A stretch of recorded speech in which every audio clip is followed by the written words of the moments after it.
Chapter 1. Now it came about in the days when the judges governed that there was a famine in the land, and a certain man of Bethlehem in Judah went to sojourn in the land of Moab with his wife and his 2 sons. The name of the man was Elimelech, and the name of his wife Naomi, and the names of his 2 sons were Mahlon and Chilion, Ephrathites of Bethlehem in Judah. Now they entered the land of Moab and remained there. Then Elimelech, Naomi's husband, died, and she was left with her 2 sons. They took for themselves Moabite women as wives. The name of the one was Orpah, and the name of the other was Ruth, and they lived there about 10 years. Then both Mahlon and Chilion also died, and the woman was bereft of her 2 children and her husband. Then she arose with her daughters-in-law that she might return from the land of Moab, for she had heard in the land of Moab that the Lord had visited his people in giving them food. So she departed from the place where she was, and her 2 daughters-in-laws with her, and they went on the way to return to the land of Judah. And Naomi said to her 2 daughters-in-law, "Go, return each of you to her mother's house. May the Lord deal kindly with you as you have dealt with the dead and with me. May the Lord grant that you both find rest, each in the house of her husband." Then she kissed them, and they lifted up their voices and wept. And they said to her, "No, but we will surely return with you to your people." But Naomi said, "Return, my daughters. Why should you go with me? Have I yet sons in my womb that they may be your husbands? Return, O my daughters. Go, for I am too old to have a husband. If I said, I have hope, if I should even have a husband tonight and also bear sons, would you therefore wait until they were grown? Would you therefore refrain from marrying? No, my daughters, for it is harder for me than for you, for the hand of the Lord has gone forth against me." And they lifted up their voices and wept again.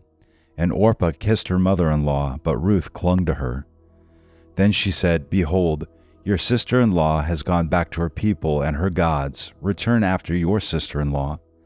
But Ruth said, "Do not urge me to leave you or turn back from following you, for where you go, I will go, and where you lodge, I will lodge. Your people shall be my people, and your God, my God.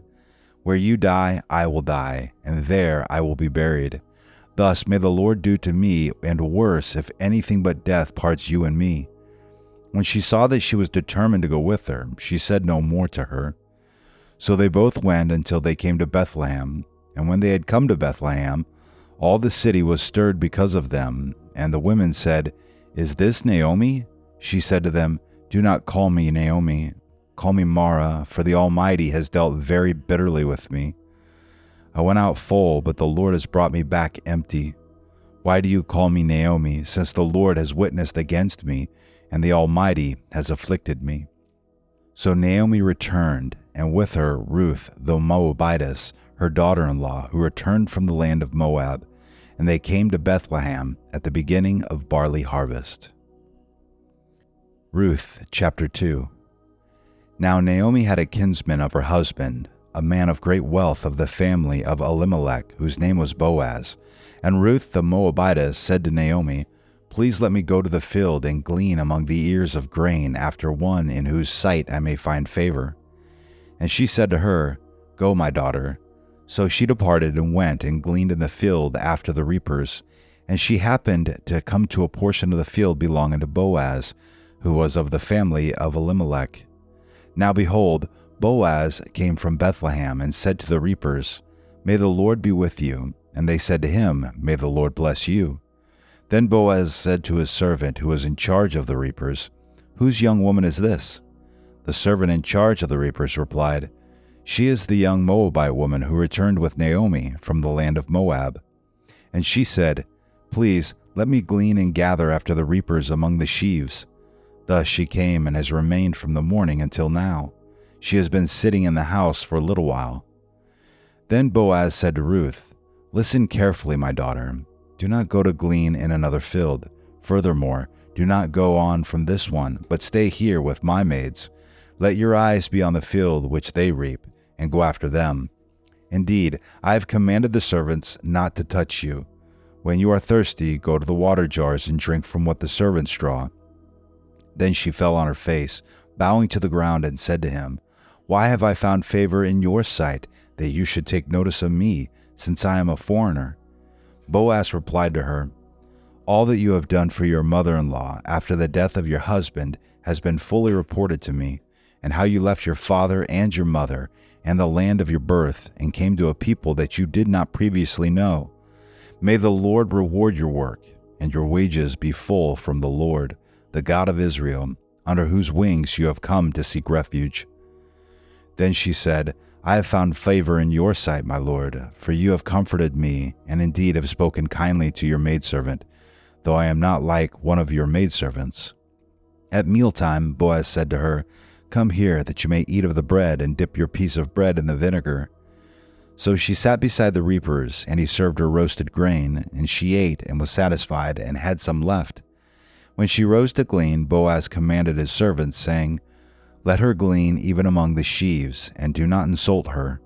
Also, you shall purposely pull out for her some grain from the bundles, and leave it, that she may glean, and do not rebuke her." So she gleaned in the field until evening. Then she beat out what she had gleaned, and it was about an ephah of barley. She took it up and went into the city, and her mother-in-law saw what she had gleaned. She also took it out and gave Naomi what she had left after she was satisfied. Her mother-in-law then said to her, "Where did you glean today, and where did you work? May he who took notice of you be blessed." So she told her mother-in-law with whom she had worked and said, "The name of the man with whom I worked today is Boaz." Naomi said to her daughter-in-law, "May he be blessed of the Lord, who has not withdrawn his kindness to the living and to the dead." Again Naomi said to her, "The man is our relative. He is one of our closest relatives." Then Ruth the Moabitess said, "Furthermore he said to me, 'You should stay close to my servants until they have finished all my harvest.'" Naomi said to Ruth her daughter-in-law, "It is good, my daughter, that you go out with his maids, so that others do not fall upon you in another field." So she stayed close by the maids of Boaz in order to glean until the end of the barley harvest and the wheat harvest, and she lived with her mother-in-law. Ruth chapter 3. Then Naomi, her mother-in-law, said to her, "My daughter, shall I not seek security for you, that it may be well with you? Now is not Boaz our kinsman with whose maids you were? Behold, he winnows barley at the threshing floor tonight. Wash yourself, therefore, and anoint yourself, and put on your best clothes, and go down to the threshing floor. But do not make yourself known to the man until he has finished eating and drinking. It shall be, when he lies down, that you shall notice the place where he lies, and you shall go and uncover his feet and lie down. Then he will tell you what you shall do." She said to her, "All that you say I will do." So she went down to the threshing floor and did according to all that her mother-in-law had commanded her. When Boaz had eaten and drunk, and his heart was merry, he went to lie down at the end of the heap of grain, and she came secretly and uncovered his feet and lay down. It happened in the middle of the night that the man was startled and bent forward, and behold, a woman was lying at his feet. He said, "Who are you?" And she answered, "I am Ruth, your maid. So spread your covering over your maid, for you are a close relative." Then he said, "May you be blessed of the Lord, my daughter. You have shown your last kindness to be better than the first by not going after young men, whether poor or rich. Now, my daughter, do not fear. I will do for you whatever you ask, for all my people in this city know that you are a woman of excellence. Now, it is true, I am a close relative. However, there is a relative closer than I. Remain this night, and when morning comes, if he will redeem you, good, let him redeem you. But if he does not wish to redeem you, then I will redeem you, as the Lord lives. Lie down until morning." So she lay down at his feet until morning, and rose before one could recognize another. And he said, "Let it not be known that the woman came to the threshing floor." Again he said, "Give me the cloak that is on you, and hold it." So she held it, and he measured 6 measures of barley, and laid it on her. Then she went into the city. When she came to her mother-in-law, she said, "How did it go, my daughter?" And she told her all that the man had done for her.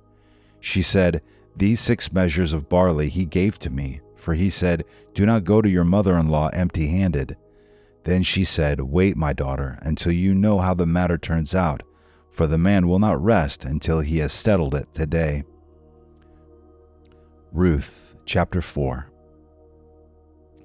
Now Boaz went up to the gate and sat down there, and behold, the close relative of whom Boaz spoke was passing by. So he said, "Turn aside, friend, sit down here." And he turned aside and sat down. He took 10 men of the elders of the city and said, "Sit down here." So they sat down. Then he said to the closest relative, "Naomi, who has come back from the land of Moab, has to sell the piece of land which belonged to our brother Elimelech. So I thought to inform you, saying, buy it before those who are sitting here, and before the elders of my people. If you will redeem it, but if not, tell me, that I may know, for there is no one but you to redeem it, and I am after you." And he said, "I will redeem it." Then Boaz said, "On the day you buy the field from the hand of Naomi, you must also acquire Ruth the Moabitess, the widow of the deceased, in order to raise up the name of the deceased on his inheritance." The closest relative said, "I cannot redeem it for myself, because I would jeopardize my own inheritance. Redeem it for yourself. You may have my right of redemption, for I cannot redeem it." Now this was the custom in former times in Israel concerning the redemption and the exchange of land to confirm any matter. A man removed his sandal and gave it to another, and this was the matter of attestation in Israel. So the closest relative said to Boaz, "Buy it for yourself," and he removed his sandal. Then Boaz said to the elders and all the people, "You are witnesses today that I have bought from the hand of Naomi all that belonged to Elimelech, and all that belonged to Chilion and Mahlon. Moreover, I have acquired Ruth the Moabitess, the widow of Mahlon, to be my wife, in order to raise up the name of the deceased on his inheritance, so that the name of the deceased will not be cut off from his brothers or from the court of his birthplace. You are witnesses today." All the people who were in the court and the elders said, "We are witnesses. May the Lord make the woman who is coming into your home like Rachel and Leah, both of whom built the house of Israel. And you may achieve wealth in Ephrathah and become famous in Bethlehem. Moreover, may your house be like the house of Perez, whom Tamar bore to Judah, through the offspring which the Lord will give you by this young woman." So Boaz took Ruth, and she became his wife, and he went into her. And the Lord enabled her to conceive, and she gave birth to a son. Then the woman said to Naomi, "Blessed is the Lord, who has not left you without a redeemer today, and may his name become famous in Israel. May he also be to you a restorer of life and a sustainer of your old age, for your daughter-in-law, who loves you and is better to you than 7 sons, has given birth to him." Then Naomi took the child and laid him in her lap and became his nurse. The neighbor women gave him a name, saying, "A son has been born to Naomi." So they named him Obed. He is the father of Jesse, the father of David. Now these are the generations of Perez. To Perez was born Hezron, and to Hezron was born Ram, and to Ram Amminadab, and to Amminadab was born Nahshon, and to Nahshon Salmon, and to Salmon was born Boaz, and to Boaz Obed, and to Obed was born Jesse, and to Jesse David. King David.